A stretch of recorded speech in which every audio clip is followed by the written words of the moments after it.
그리고 최근 몇 년 동안 차가운 길바닥과 광장에서 우리 사회가 공정과 상식이 통하는 사회, 정의와 평화가 강물처럼 흐르는 사회가 되기 위해 촛불을 들고 함께 해준 20대, 30대 친구들을 비롯하여 인류의 보편적 가치와 부합한 정의와 평화, 인간의 기본권을 구현하는 자유와 해방 등 민주주의 가치를 수호하기 위해 함께 해주신 애국 시민들에게도 감사드립니다.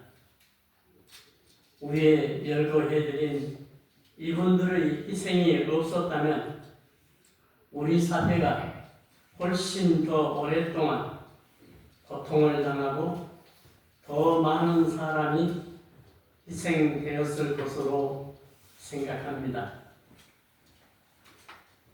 12.3 계엄과 대통령 탄핵으로 우리 사회의 분열과 갈등이 깊어지면서 국가기관이 침탈되는 등 폭력이 일상화될 우려가 있는 상황들이 많이 있었습니다.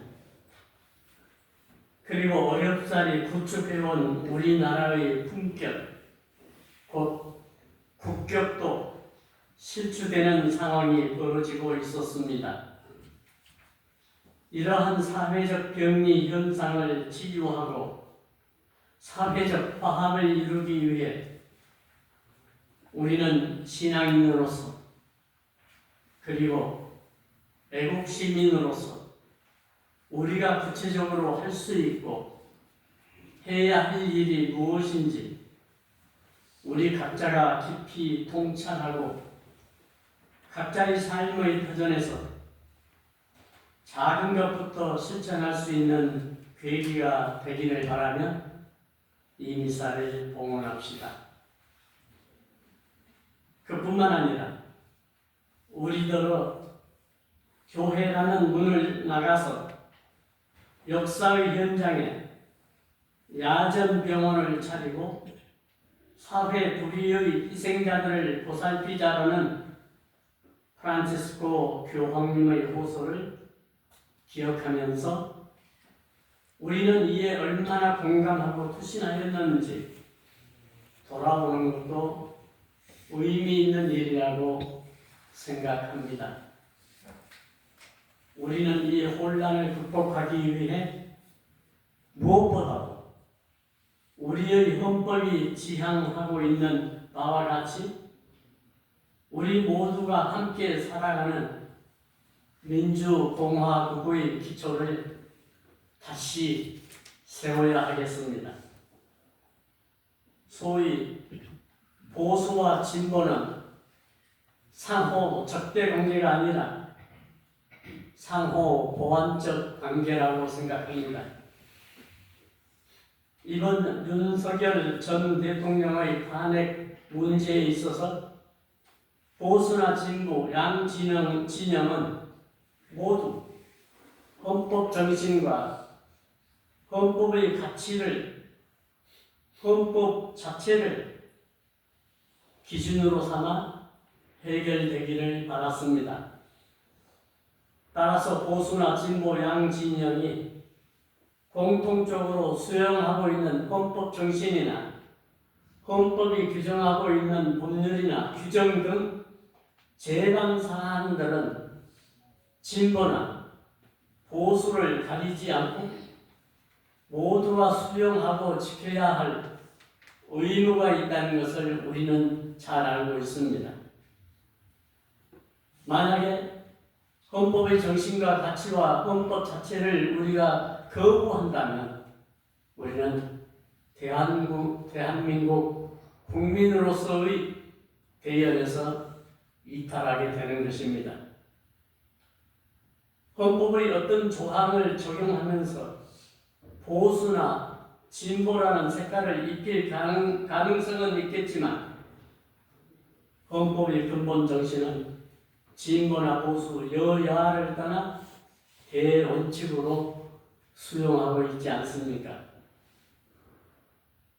대통령 탄핵 심판은 한 개인에 대한 심판일 뿐만 아니라 반민주주의적이고 반헌법적인 개헌 행위가 자행되기까지 이를 부추기거나 방조한 모든 세력에 대한 심판이었다는 것을 깊이 새겨들어야 할 것입니다. 따라서 윤석열의 탄핵뿐만 아니라 갈등을 부추기고 민주주의를 훼손하는 세력의 준동을 막아야 합니다. 또한 통제받지 않는 무소불위의 권력이 집단 이기주의적인 카르텔을 형성하여 국민에 군림하려는 어떠한 시도도 앞으로는 허용되어서는 안 될 것입니다. 이를 위해 우리는 과감하게 우리의 의견을 피력하고 우리가 할 수 있는 행동을 할 수 있으면 좋겠습니다. 이제 우리 그리스도인들은 갈라진 모든 국민이 민주주의의 가치인 진리와 정의, 자유와 평등의 길에서 서로 화해하고 화합하도록 봉사해야 할 사명이 있음을 자각해야 하겠습니다. 우리 그리스도인에게는 이러한 혼란 속에서 하느님 백성인 모든 국민의 갈등을 치유하고 화합하는 데 필요한 벽돌 하나씩이라도 쌓아야 할 사명이 있습니다.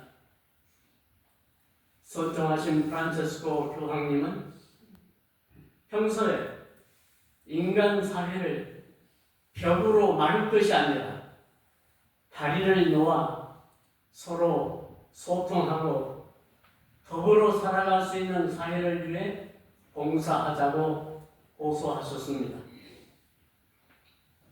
오늘 복음 말씀에서 예수님은 누구든지 위로부터 태어나지 않으면 하느님의 나라를 볼 수 없다라고 말씀하셨습니다.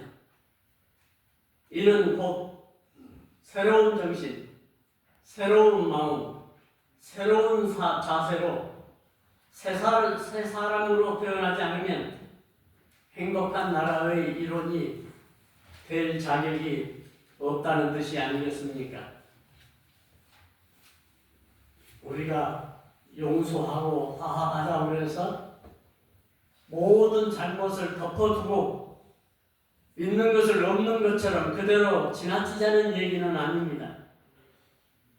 잘못한 사람은 거기에 상응한 반성을 충분히 해야 되고 했다는 표시를 삶으로 보여야 할 것입니다.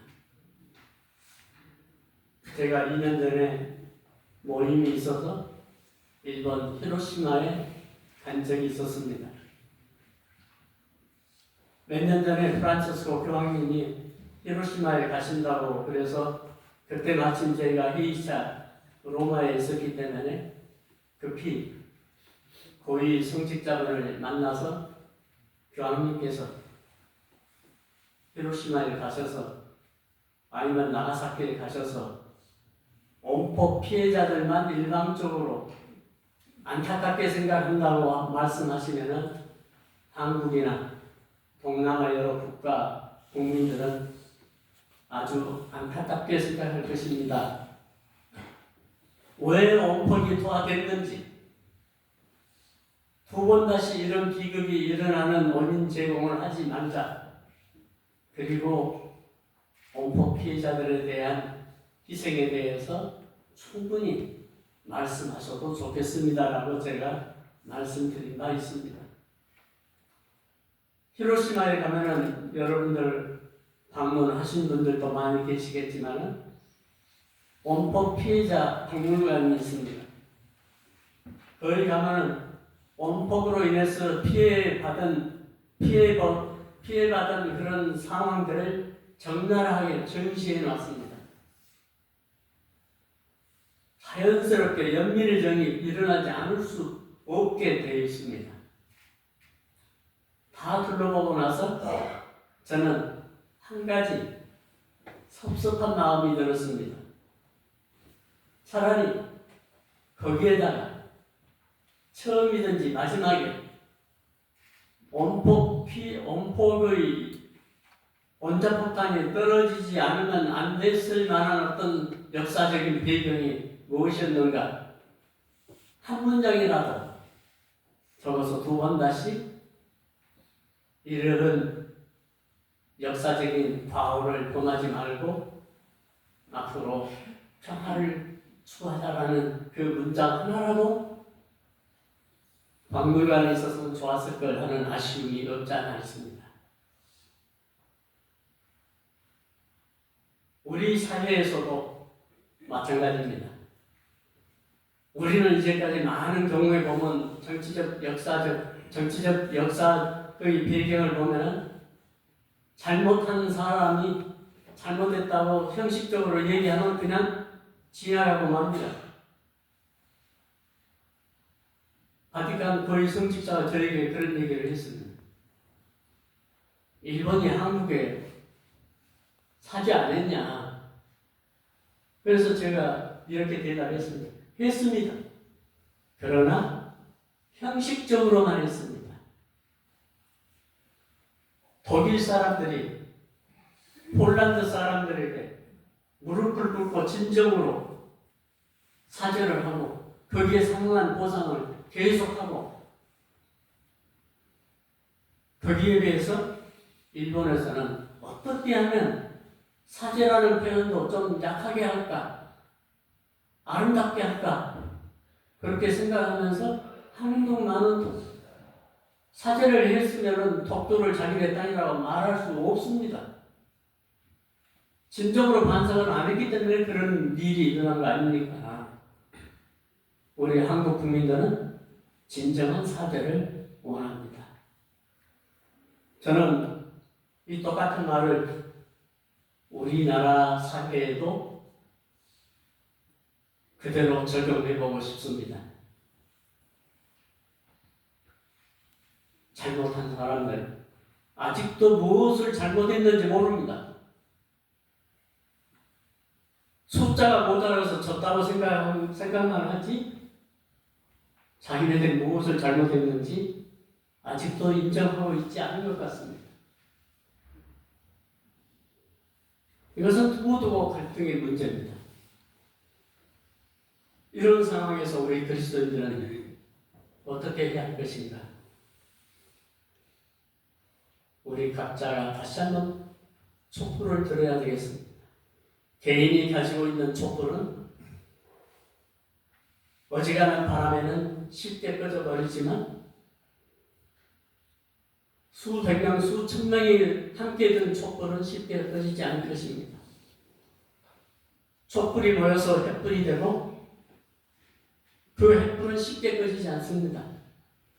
또 그 횃불이 모여서 이집트인들 광야에서 인도하였던 불기둥이 된다면 우리 사회는 쉽게 누가 탐욕으로 인해서 권력 욕심으로 인해서 지배할 수 있는 사회가 될 수 없을 것입니다. 선진국이란 경제적으로 부유한 경제 대국 혹은 강한 군대가 있는 나라이기보다는 우리 사회에서 어떠한 사람도 차별받지 않는 사회, 특히 장애인 등 사회적 소외계층도 부끄러움 없이 떳떳하고 인간답게 살 수 있는 나라를 말하는 것이 아니겠습니까?